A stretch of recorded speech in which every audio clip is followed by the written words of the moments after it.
जब बोलते हैं कि मुस्लिम समुदाय की तरफ कोई देखेगा तो आप उसको बख्शेंगे नहीं, तो उसी आधार पर जब हिंदुओं के खिलाफ जब टिप्पणी की जाती है तो आपके मुंह में दही क्यों जम जाता है? प्रश्न ये है कि जब मुस्लिम समुदाय आपको इतना ही प्रिय है तो आपने मुस्लिम समुदाय के लिए किया क्या? कोई भी समुदाय हो, हिंदू हो, मुस्लिम हो, सिख हो, ईसाई हो, किसी के ऊपर कोई भी धर्म, किसी भी जाति, व्यक्ति, नस्ल, धर्म, रंग भेद के आधार पर कोई भी भेदभाव नहीं किया जाना चाहिए, क्योंकि संविधान इसकी इजाजत नहीं देता है। नमस्कार, आप देख रहे हैं राजनीतिक पर्दाफाश और मैं हूं आपके साथ रोशन। जैसा कि विगत कुछ दिन पहले प्रदेश के माननीय विपक्ष के नेता तेजस्वी यादव जी ने मुस्लिमों को लेकर एक बयान दिया और ये बयान उनका प्रतिक्रिया के रूप में आया। उन्होंने बेगूसराय के सांसद गिरिराज सिंह के स्वाभिमान यात्रा और अररिया के विधायक प्रदीप सिंह के बातों पर प्रतिक्रिया देते हुए उन्होंने कहा कि मुस्लिम समुदाय के तरफ अगर किसी ने आंख उठाकर देखा तो वो ईंट से ईंट बजा देंगे। तो इस बयान का मायने बहुत लोग बहुत तरीके से निकाल रहे हैं और दूसरी बात है कि जो गिरिराज सिंह का हिंदू स्वाभिमान यात्रा निकल रहा है उसकी काट को लेकर कहीं ना कहीं ये उनका बयान सामने आया है। लेकिन तेजस्वी यादव जी का जो ये बयान आया है, क्या ये पहली बार आया है जो मुस्लिमों के समर्थन में ऐसे बयान दिए हैं? आरजेडी जो मुस्लिमों को अपना वोट बैंक के रूप में मानती है, मुस्लिम समुदाय का 70, 75, 80% के करीब वोट राजद को जाता है।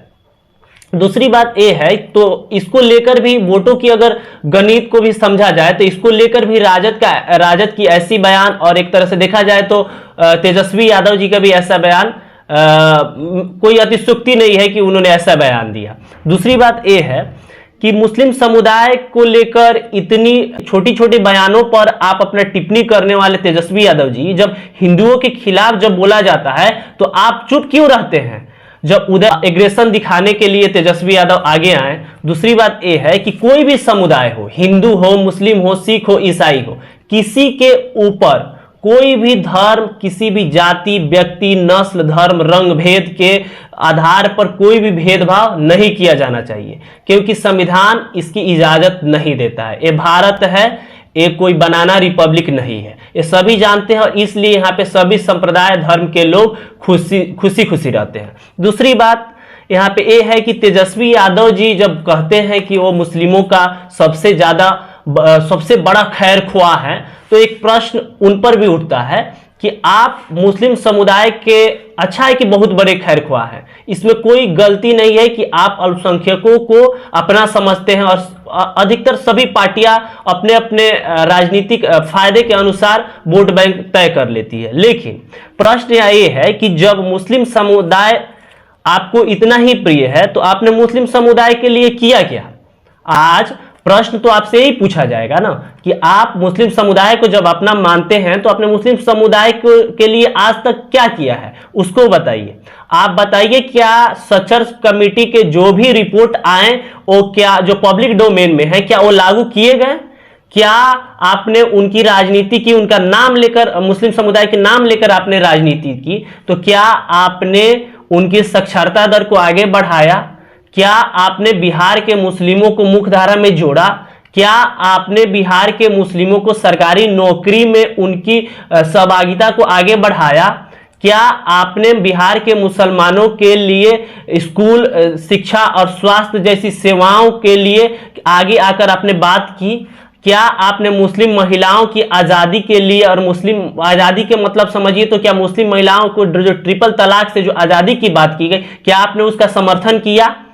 क्या आपने शाह बानो मामले में अपना स्टैंड क्लियर किया? क्या आपने सायरा बानो वाला मामला जो है उसमें अपना स्टैंड क्लियर किया? नहीं किया। दूसरी बात, आप मुस्लिम समुदाय के सबसे बड़ा रहनुमा बनते हैं, आप बोलते हैं कि जो भी लोग उनकी तरफ आंख उठा के देखेगा तो आप ईंट से ईंट बजा देंगे। तो आपका ये जो बयान है सिर्फ एक ही धर्म के लिए क्यों आता है?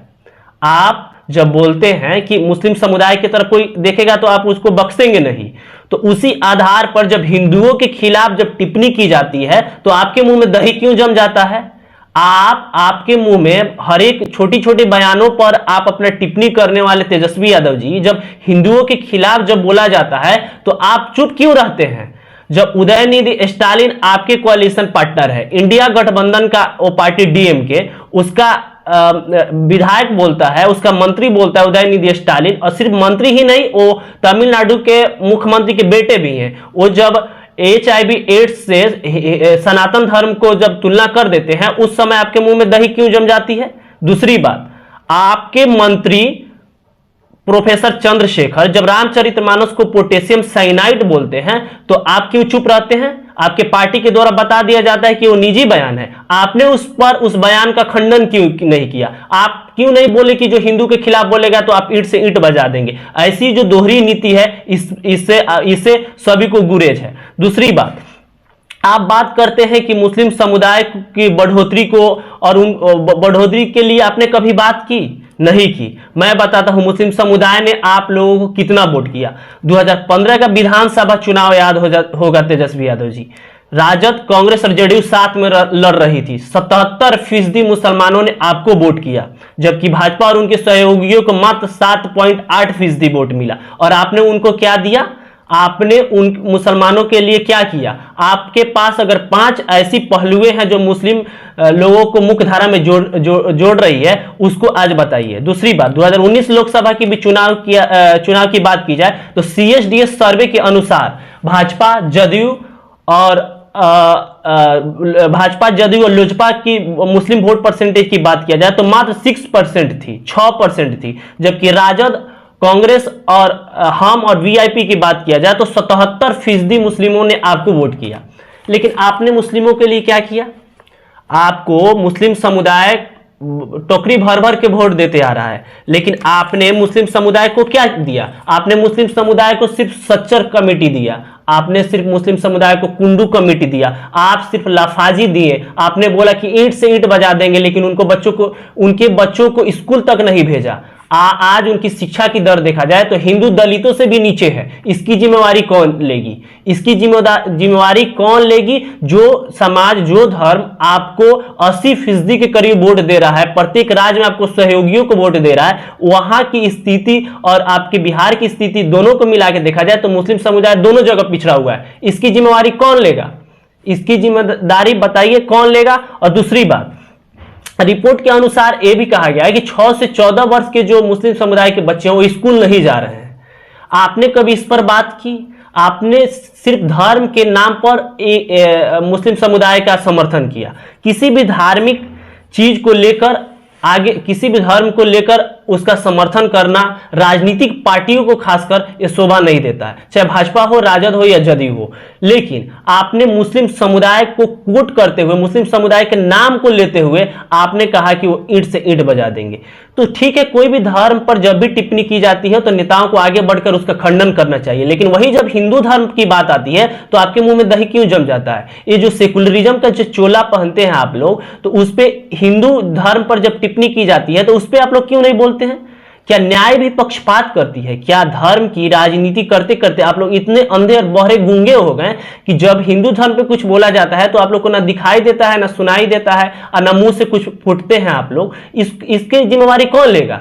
बात यहाँ ये है कि कोई भी समाज में, कोई भी सभ्य समाज में हिंदू, मुस्लिम, सिख, ईसाई जो भी है, धर्म के आधारित राजनीति और उसके बाद जाति की आधारित राजनीति को भारत के लोग ठुकरा रहे हैं। इसका जीता जागता एग्जाम्पल हरियाणा है। आप लोगों को अगर हरियाणा से सबक नहीं मिल रहा है तो 2025 में बिहार की चुनाव होने वाली है। आप ऐसे बयानों को लेकर तुष्टीकरण की जो राजनीति खेल रहे हैं कि मुस्लिम समुदाय हमसे जुड़ जाएगी, तो आपसे लोग प्रश्न पूछेगा, आपसे प्रश्न पूछा जाएगा कि क्या आपने मुस्लिम समुदाय के लिए क्या किया? आप गिनवाइए। मुस्लिम समुदाय दशकों से आपका वोटर रहा है, लेकिन आपने किया क्या है मुस्लिम समुदाय के लिए? बस इतना ही प्रश्न है आपसे और आप इसका जवाब दें। बहुत